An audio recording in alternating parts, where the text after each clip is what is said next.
The harsh reality of A-level economics preventing us from getting grades like an A star from topping the mark schemes essentially is us overlooking one of the most important aspects of economics, history. Okay, so one of the biggest, probably the biggest thing that's ever happened is the pandemic. Considering most recent years, the last 20 years, 30 years, the pandemic has been a huge hit. Obviously, we've got financial crisis, we've got a load of other stuff, and I'll make a video.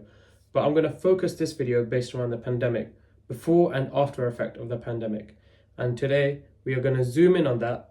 And by the end of this video, you will be able to use literal facts and figures to be able to put that in your essays, implement that, and get top marks.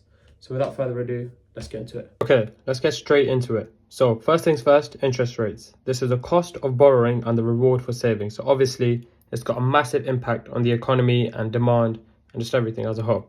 So when the pandemic hit in March 2020, the Bank of England cut interest rates to 0.1%.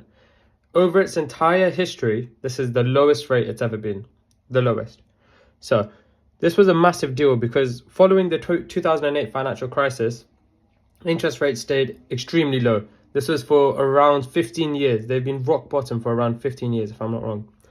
This, just to be safe, just say over a decade. This meant cheap mortgages, cheap loans, and it was just easy to borrow, whether it's households, businesses, whatever it is, it's just easy to borrow. This is called the cheap money era. So during the pandemic, rates were cut even further because obviously demand was incredibly low and they were trying to encourage spending, support the economy whilst the economy was still locked down. So they sliced interest rates even further. However, by 2022, the situation had completely changed. Inflation was rising rapidly and the Bank of England started increasing interest rates. So this was mainly due to cost push inflation, if I'm not wrong, but they tried to solve it through the interest rate scheme, and they increased it from 0.1%, the lowest, all the way up to 5.25%, which is so substantial. How can you do such a massive jump over such a small time period, if that makes sense? So following that, for many homeowners, this was the first time they had experienced significantly higher borrowing costs. Someone was remortgaging, so some people remortgaging after years of ultra low rates could suddenly see massive increases in their monthly payments by hundreds of pounds. So that would definitely reduce purchasing power and increase the savings rate by far. So because they're paying so much in debt now, because their debt has just tripled over time due to the interest rates they have to pay back, they've significantly reduced consumption and they had a massive fall in the economy. Let's move on to inflation. So before the pandemic, inflation in the UK was generally close to the Bank of England's target of 2%. But after COVID, a combination of supply chain disruptions, so I think the Russia-Ukraine war, increased consumer demand and rising energy costs caused prices to surge. In 2022, inflation was the highest level it's ever been in over 40 years, which was 11.1%. So make sure you write that down. That is a very, very strong history note to make use of. So the UK was hit with, so the US was also, other economies also had a massive impact, but I think the UK was hit slightly harder compared to other economies, which is something you can use as a comparison in your essays. The US had a 9.1% peak of inflation and the UK had 11.1%, a solid 2% higher. So households, whether it's food, fuel, rent, electricity, everything just went insanely high. And as a result, because wages couldn't keep up, real wages fell, and this led to a cost of living crisis. Cool. Energy crisis. So one of the biggest drivers of inflation was the energy prices. As said before, the Russia-Ukraine war, that led to a massive issue. That was in 2022. So because the UK heavily relies on imported gas, the UK households were exposed to these price increases and it hit them hard. As a result, the energy bills doubled, just under doubled compared to pre-pandemic levels. And this had a knock-on effect throughout the economy. Businesses faced high operating costs, and then this cost was passed on to consumers, reducing their surplus. And just, when it's just more expensive for consumers, demand reduces, so on and so on. So,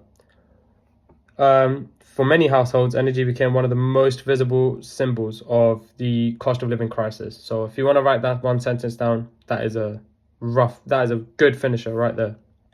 Lastly, the furlough and unemployment scheme. So when the UK entered lockdown in 2020, there were serious fears that unemployment would hit double digits, right? So to prevent mass job losses, the government introduced the coronavirus job retention scheme. So this is more commonly known as a furlough. Under the scheme, the government paid up to 80% of workers' wages, and it would go up to a maximum of 2,500 per month, pounds wise. At its peak, 8.9 jobs were being supported, but regardless, there were some jobs because in the lockdown era, you have to understand that a lot of jobs, even though the UK is more towards services and online stuff, a lot of jobs were manufacturing and they needed to be done in person. So a lot of people suffered heavily in the pandemic. So despite the government's intervention, the government's help, there was still a massive issue in the UK economy in that sense. So many economists did fear unemployment is gonna hit double digits, but it did stay way lower than expected at 5.2%, and that was something the government was still working towards because it's still higher than what we wanted in the first place, but it was much lower than expected. So, and this furlough scheme is probably regarded as one of the largest government interventions in the UK labour market. This is so important because you have to understand that the UK government has a debt ratio now of its GDP at roughly 100% of GDP. And when you put it in that perspective, the UK economy is not in a good place right now. It's not. It's in a heavy debt. It needs to work on its debt because it's almost equal to the entirety of its GDP. So when you put it in that perspective, it's important to get on it. So the pandemic didn't just create a temporary health crisis. It ended low interest rates, the cheap money era. It triggered one of the highest inflation rates in over 40 years, led to a massive energy shock, which led to a cost of living crisis, and then also led to one of the greatest government interventions ever.